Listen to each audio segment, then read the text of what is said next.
documentary so people wouldn't have to always stare and take pictures, because we don't like when they take pictures, so they just knew who we are and stuff. As they've grown, much of their life is still the same. They still live in the same small town in Minnesota with their 14-year-old brother Cody, 12-year-old sister Morgan, parents Mike and Patty, and the family dog, Sadie. To put it simply, Abby and Brittany are not morning people. They needed more sleep. When they wake up in the morning, they're usually cranky. When they get up in the morning, they're very crabby. From the moment they start their day, Abby and Brittany are an incredible display of teamwork. From doing their hair to putting on makeup, they appear to be totally in sync, but that doesn't mean they always agree. It's fine, don't touch it. Believe me, we are totally different people. We usually bargain with each other, like, if you do this, I'll give you that, or we take turns. We take turns a lot. When they first started to drive, it was kind of scary because they would hit the brakes and go too slow and then go too fast and then too slow. Hold on, slow a little bit down there. Don't worry. Why do you have your blinker on? Oh. The pressure is on because tomorrow, Abby and Brittany turn 16, and first thing in the morning, they head to the DMV for the driving portion of their licensing test. But the bad news is, 2 tests means 2 chances to fail. I passed. Yeah, I ran over the flag mat. Okay, these are for you too. From me. After many gifts and congratulations from their friends, the question now is, what is planned for tonight? Today is Ab and Britt's 16th birthday. Cody, you want to light the candles? We are going to have their favorite angel food cake baked by their grandmother. If we get the candles lit. Go. You like to make a wish. Cody, stop!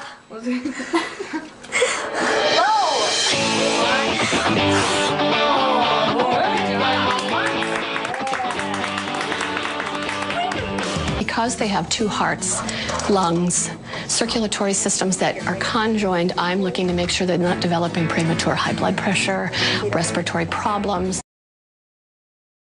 Perfect. There you go. Hey, how are you? Good, how are you? I'm okay. Oh, good.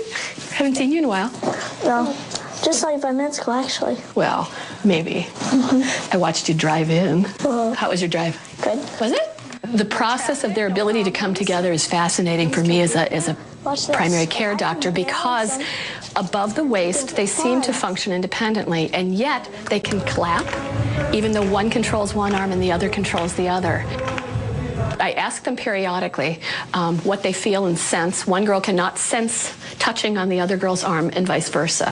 The girls themselves are continually discovering more about how their bodies work together. And even the other day, they were on their bellies going, feel that, feel that, feel that, and Brittany'd say when she'd start to feel it. Many other questions on the horizon, like how will they date?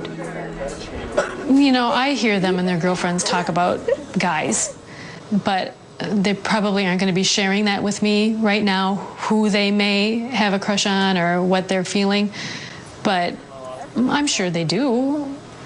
The way I see them interact. The whole world doesn't need to know who we're dating or what we're gonna do and everything. As for motherhood, only time will tell. Yeah, we're gonna be moms. We haven't thought about how being moms is gonna work yet. We're just 16. We don't need to think about that right now. We might want to go into photography, child development, or stuff with kids. Interior designing, architecture, or fashion design. You know, are they going to be hired as 1 or as 2? Are they going to be able to share salaries, or do they, you know, all of those things I think yet are to be determined. Abby and Brittany have chosen not to appear on all the talk shows or do interviews for the many magazines who make requests, although they could do hundreds. I've had TV people come up to me and say that I owe the world more of an explanation regarding Abby and Brittany. I don't owe the world nothing. And Abby and Brittany don't owe the world anything either. The best thing about being conjoined twins is there's always someone there to talk to. And you're never alone.